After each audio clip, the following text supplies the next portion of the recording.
ನೋಡ್ರಿ, 6 ಮೀಟರ್ ಉದ್ದದ ಪೆಟ್ಟಿಗೆ ಘನಫಲ ಎಷ್ಟು ಅಂದ್ರೆ ಇದನ್ನ ಹೆಂಗೆ ಅರ್ಥ ಮಾಡ್ಕೋಬೇಕು ನೀವು ಅನ್ನೋದು ಮೊದಲು ತಿಳ್ಕೊರಿ.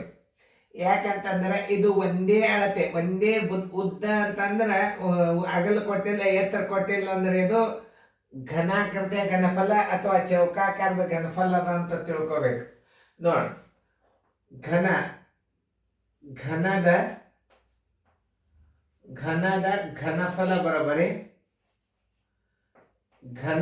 ಬರಬರಿ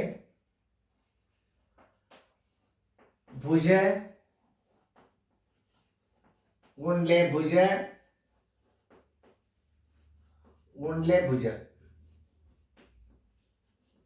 ಬರಬರಿ 6 ಗುಂಡ್ಲೆ 6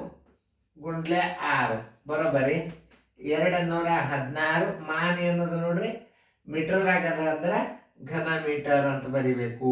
ಇಲ್ಲೇ ನೋಡ್ರಿ ಲೆಕ್ಕ ನಿಮ್ಗೆ ತಿಳಿಯುದಂದ್ರೆ ಘನ ಮೀಟರ್ ಎಲ್ಲದ ನೋಡ್ರಿ, ಇಲ್ಲದ. ಉತ್ತರ ಸಂಖ್ಯೆ ಸಿ. ಇವೆಲ್ಲ ತಪ್ಪ. 216 ಘನ ಸೆಂಟಿಮೀಟರ್ ಹಾಕಿದ್ರೆ ರಾಂಗ್.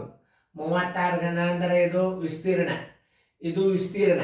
ಚದರ ಮೀಟರ್ ಘನ ಮೀಟರ್ 36 ಘನ ಮೀಟರ್ ಬರೋದು ರಾಂಗ್. ಯಾಕಂತಂದ್ರೆ 6ನ್ನ 3 ಸಲ ಇಟ್ಟು ಗುಣಾಕಾರ ಮಾಡಿಲ್ಲ ಅವರು, 6ನ್ನ 2 ಸಲ ಇಟ್ಟು ಮಾಡ್ಯಾರ. ಅದಕ್ಕೆ ಉತ್ತರ ಹಂಗಾಗ್ತದೆ. ಸರಿಯಾಗಿ ತಿಳ್ಕೊಂಡು ಲೆಕ್ಕ ಮಾಡ್ರಿ. ಮುಂದಿನ ಗಣಿತಗಳು ಒಂದು ವಿಶೇಷ ಹಾಕಿರ್ತದೆ ಮಾಡ್ರಿ.